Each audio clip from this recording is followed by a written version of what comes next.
To catch a predator has long been controversial, especially when taking a deeper look at the tactics utilized by Perverted Justice, the watchdog group that helmed these investigations. But despite how the public might feel about them, they did get some seriously terrible people off the streets, many of whom would have found a way to assault a child had chat rooms never been available to begin with.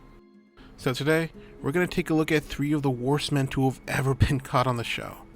And when we're done, you tell me how you feel about this organization afterwards. First off is Charles Harding, or Chuck. At first glance, Chuck doesn't look that threatening. He looks like your grandpa on his way to the senior center. But when he sat down to have an interview with Chris Hansen, he inadvertently revealed the kind of person that he's always been. Chuck showed up to have a sexual encounter with a boy who said he was 13. Chuck mentioned that they could hang out and that he could simply say that he was the boy's grandfather if anyone should ask. The chat gets way more graphic than that. But what makes it worse is that Chuck also sent the decoy several pictures of CP. This is a very graphic conversation. But perhaps what's more graphic is that you sent pornographic pictures over the internet. Pictures that qualify for child pornography. Yes or no? Yeah, he said he was interested, so I sent yes.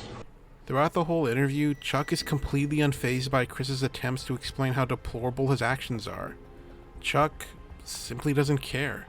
He's too far gone. He literally doesn't see anything wrong with a grown man trying to sleep with a young child, or with cataloging and distributing some of the worst pictures one could ever hope to view. He even goes as far to say that he would very easily sleep with the boy, considering that he was fit for the task. How can a 13-year-old boy be fit to have sex with a 65-year-old man? Don't you see an issue there? Well, I see nothing wrong with cuddling and caressing. Again, Chris tries to get Chuck to see the errors of his ways, but again, Chuck sees nothing wrong with what he's doing. Chris eventually brings out the crew and Chuck is taken into custody. Once he was behind bars, investigators searched his home and it was revealed that Chuck had volumes upon volumes of CP. This wasn't just some hobby that he picked up in his twilight years. This was something that had been going on for decades. It was even believed that Chuck may have had connections to a CP ring. But before Chuck could be questioned any further, he died while awaiting trial. Chuck had refused to take his medication and allowed himself to die rather than take accountability for his crimes. Chuck was seriously one of the worst predators to have ever been caught by the show. He felt no remorse for his crimes and was beyond morally bankrupt.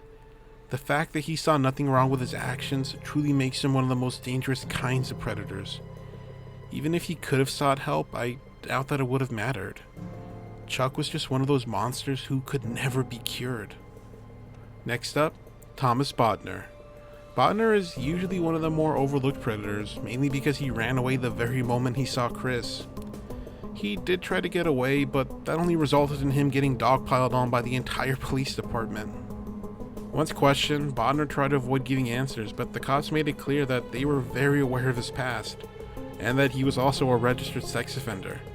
He then tried to play stupid, pretending that he had no idea why he was at the house or what was going on. Needless to say, that didn't help. In truth, Bodner was one of the most disgusting predators to have ever surfaced on the show, regardless of his brief appearance. It turns out that in 1984 he moved in with a mother and her 3 children, who were ages 6 to 9, and that Bodner delighted himself in sexually assaulting the children while their mother was away. He especially enjoyed victimizing one of the siblings who was developmentally disabled. He was eventually caught and was sentenced to 10 years in prison. Bodner was later caught again when he solicited a young man through a chat line. Bodner took the boy to his house where he violated him in a manner that was no different than what he did with the 3 siblings before him. Again, Bodner was caught and was sentenced to 3 years in prison. A few years after his release, he started chatting up a young boy in a chat room. Things turned sexual, and Bodner eventually agreed to meet the boy at his house while its parents were away. Instead, he temporarily met Chris Hansen and, once again, was taken into custody. At this point, it's pretty clear to see that Bodner was nothing short of an unstoppable monster. His previous convictions obviously meant nothing to him. The only thing prison seemed to accomplish was putting him in a timeout until he was free to get out and start the cycle all over again. It was believed that he would be subject to California's 3 strikes law, meaning that he would most likely die in prison. However, Bodner was granted parole in 2017. Before he was even given a chance to walk through those gates, he was subsequently transferred to the Coalinga State Hospital for violent offenders. Upon evaluation, they deemed Bodner as someone who could never be cured, as someone who could not be thrown back into society. From various stories floating around, it would appear that the hospital he's currently held in is something of a modern-day Shutter Island, with controversial practices and the facility being more of a Victorian-era asylum than an actual hospital. It's unknown if he'll ever be released. And though his present circumstances may seem inhumane, Bodner has no one else to blame but himself. He was given one too many second chances, and he pissed every one of them away for the hopes of finding a new child to sexually abuse. And lastly, we have Kevin Westerbeck. Kevin, to put it bluntly, is a fucking terrible, disgusting, evil human being. On the night of the sting, he showed up attempting to meet up with a 13-year-old girl. He even tried to catch a glimpse of her changing, but Kevin ran into Chris Hansen instead. After exchanging pleasantries, Chris put all his cards on the table and told Kevin that they both knew what he was there for. Kevin tried to deny it, but Chris read through his chats and even revealed that he knew Kevin was actually due to go to prison in just a few short days. It turns out that Kevin was already on his way to becoming a registered sex offender based on a sting that he was previously caught in. Chris chides him for literally being the definition of a repeat offender. Kevin was given some time by the judge to set his affairs in order before reporting to prison. But instead of trying to manage his life, he chose to sleep with a child before going to prison for a year. But this was far from Kevin's only run-in with the law. In the shadows, there was a detective who was working tirelessly to arrest Kevin for violating his niece, who was under the age of 13 at the time. She had gone into his room during a thunderstorm because she was afraid. Kevin allowed her to sleep in his bed, and when he had his chance, he violated her.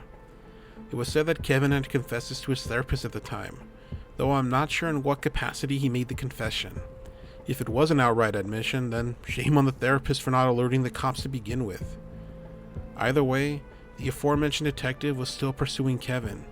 He wanted justice, but more importantly, he wanted closure for this little girl and her family.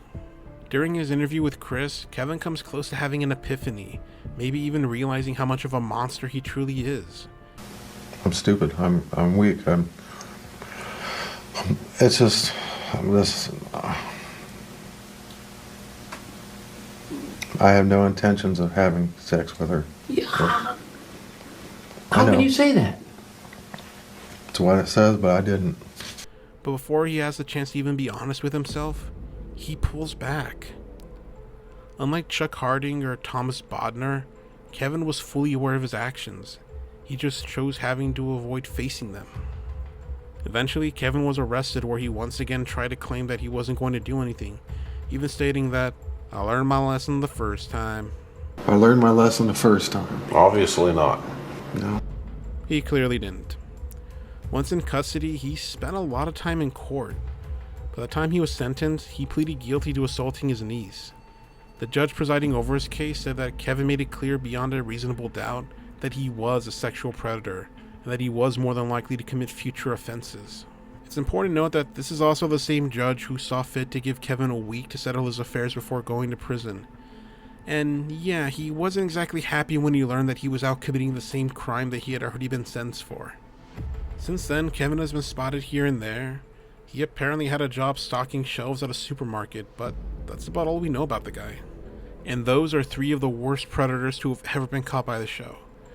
It's easy to criticize the lengths that the show went to in order to make some catches, but in the end, you can't say that they didn't stop some actual monsters from possibly ruining a child's life.